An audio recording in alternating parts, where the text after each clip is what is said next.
You know, in this episode, when Lily said there are two types of people that drag you under or those that keep you afloat, my first instant thought was, wow, what a terrible choice of words for a character in the It franchise to say. Just never bring up floating. Floating is it's gonna be a bad time. Hello, interwebs! I hope you are all doing well because I am here to review episode 5 of It. Welcome to Derry. This one titled 29 Neibolt Street. Hopefully I am saying that correctly. It's the address of the evil house from the It movies that the tunnels are under. So yeah, it is whatever that's actually called. That's the title of this episode. I am surely mispronouncing it in some way, shape, or form. But regardless, this was actually probably my favorite episode of the show, despite the fact that, just looking back at it now, having seen the whole thing, it does move the plot forward, but it is a lot of, characters running around, in the tunnels, sort of running into each other and such. It's one of those, characters just run around in tunnels for a while episodes. But at the end of the day, it is a very entertaining version of that type of show.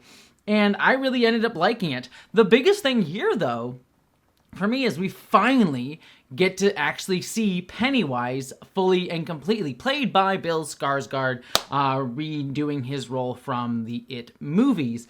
And I have to say, it's not really a surprise, but it is a little bit, fascinating how much the show's marketing has really sold Bill Skarsgård being in this show, and reprising the role. Despite how little he's actually been in it. I would actually be really shocked if he'd even been on set until this very episode. We've seen the silhouette of Pennywise, and we probably heard his voice, and he was probably in a sound booth, but this is where we finally get to see him. And to be fair, it is very well worth it. He is always enjoyable whenever he's on screen, even for the brief amount of time he's here. But it just was fascinating to me how little we've seen of him so far, which frankly I think is to the show's strength. It would have been very easy to just put Pennywise front and center like they did in the movies, but they've managed to sort of have some restraint on that. The marketing less so, but to be fair, he is the thing to sell about the show. So yeah, it was fascinating that it took at least half the series to be able to get to him, and I consider that to be a very strong positive. Make us wait for the thing that we all want to see, and it quite literally, it delivered. So let's get into some of the specifics here. First off, I did not trust for a fucking second Maddie showing back up. I'm like, nope, bad news bears. That is 100% it. Pennywise, whatever you want to call him, in Maddie's form. No way that's going good. It's like, hey kids, don't go to the police. Don't talk to any adults. Let's just go into the tunnels. It wasn't exactly Maddie's idea, but you could see the way that he was maneuvering things to get them down there. And I also really like that we got subtle hints throughout the episode, not just very clearly Maddie's motivations, but when they all took Mommy's Little Helper, which I still think is, it's funny in a very dark Stephen Kingian kind of way, kids taking Mommy's, I need to numb my emotions pills, is a very Stephen King thing, so props to that, I guess. But the fact that Maddie was clearly not affected by the drug at any point when all the kids were on the drug trip was a very obvious tell sign for the fact that he was not actually Maddie. And again, clearly saw it coming a mile away. And we obviously have some of the kids being split up by the adults here, Will being taken to the base by his father, being like, hey, I'm protecting my family, fuck you, Sergeant, for not telling me this right up front, understandably so, we're gonna get everyone out of there. And then also Lily being told by adults is like, hey, focus on yourself, protect yourself, don't worry about your friends. And I like this idea because it kind of ties into, again, this sort of individualism of the time, right, of gonna protect me and mine, gonna protect my family, you should protect yourself, don't worry about anyone else. Don't think about trying to work together with other people to defeat this thing. Just focus on saving yourself. Even the adults that believe these kids are very much just focus on you. And I like that. Again, it's a very subtle shift from the movies, where the movies, again, are just focusing on the kids not being believed by the adults, and then when they're adults trying to come back and facing their fears and their traumas, here we have literal adults being like, yeah, I totally validate everything that you're saying. There's a monster here, but you, kid, don't do anything. And again, it's being protective of children, but also, again, very individualistic me and mine sort of thing. I also like that when we get the characters going down into the tunnels, we have the Major being very easily, not easily is probably too strong of a word, but he is one of the few military men who are able to shoot it.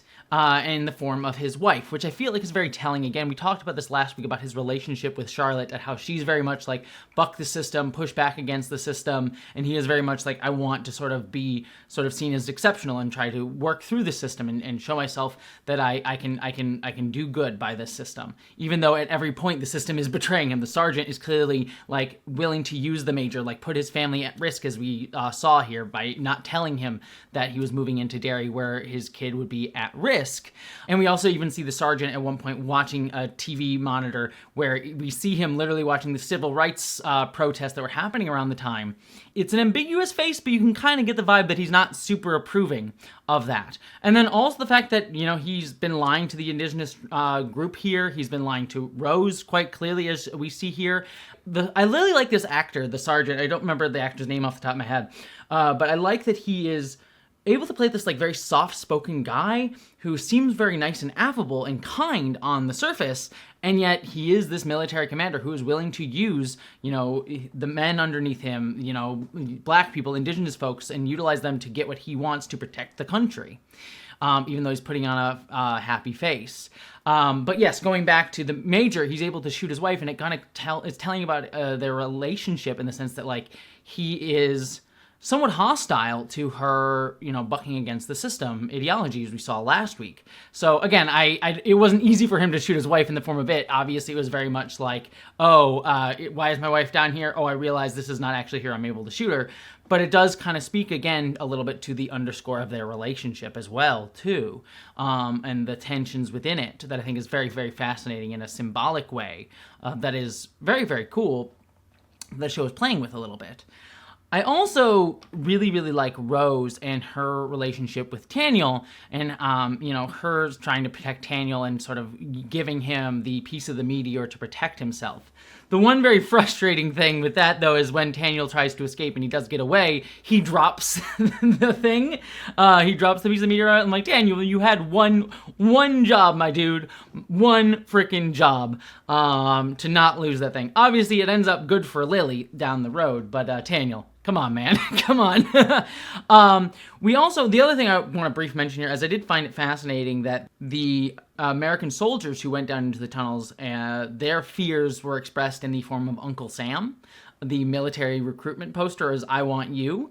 Very cool visual, but also just an interesting indictment about American military men and how their biggest fear is Uncle Sam wanting to recruit them. And so that speaks to like this underlying tension and fear they have with their own position within the military about like feeling maybe they were pressured to join the military and kind of fear that, and maybe fear their own death at the hands of being in the military, as clearly happens. So very fascinating on that front. Again, there's just such small stuff in this show that I really end up liking. And I know I've said this week to week, but I am continually impressed by how much I am enjoying this show. Like, I know I've said it a billion times in almost every review, but it bears repeating. Like, I did not have high expectations for this show, and it is continually surprising me by how solidly good it is and how many things it's trying to do. So props to it for all of that and being able to talk about all of these things. We have a couple things that didn't totally land for me, though.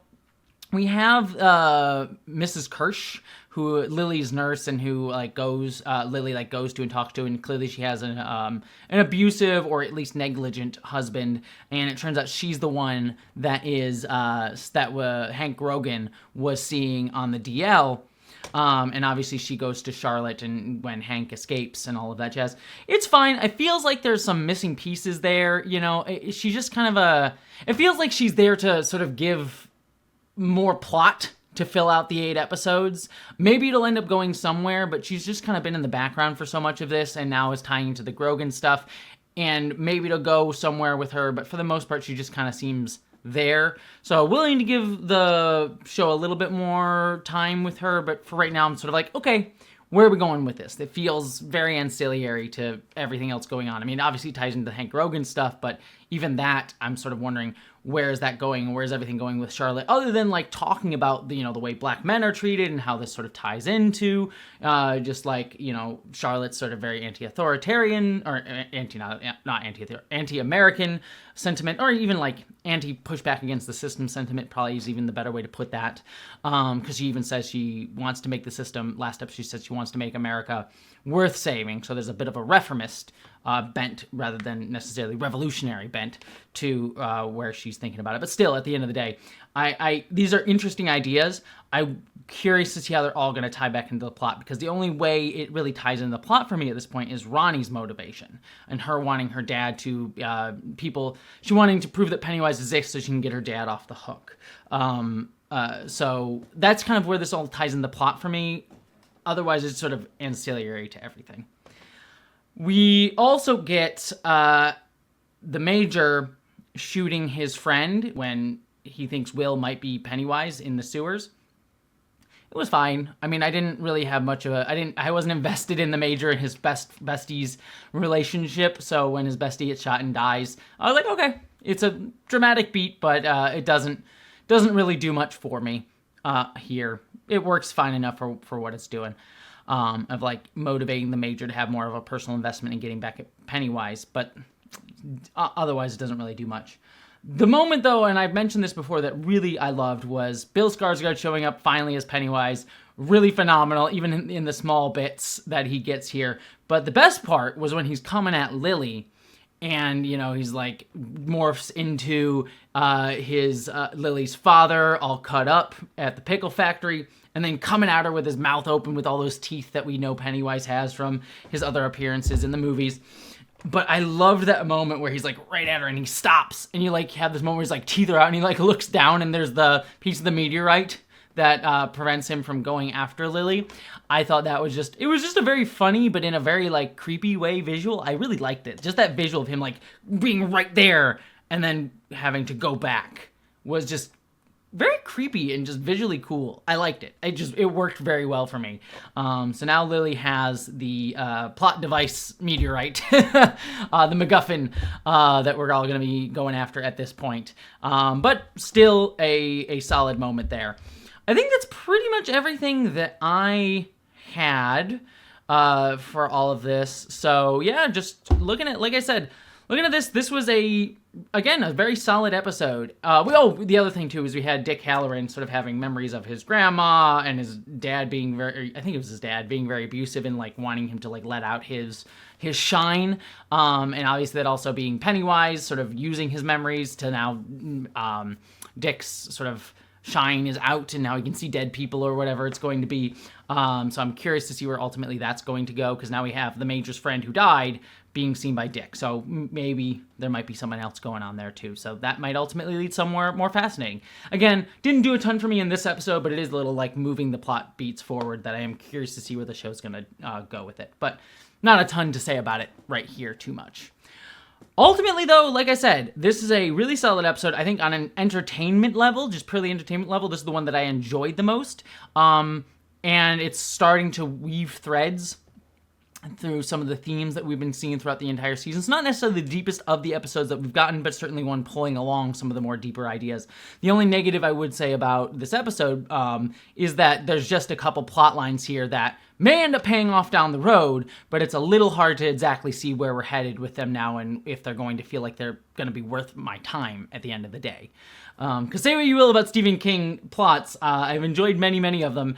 There are many of his books where you go, all right, what was the point of that plot line? So maybe the show is trying to recapture that energy from some of Stephen King's books.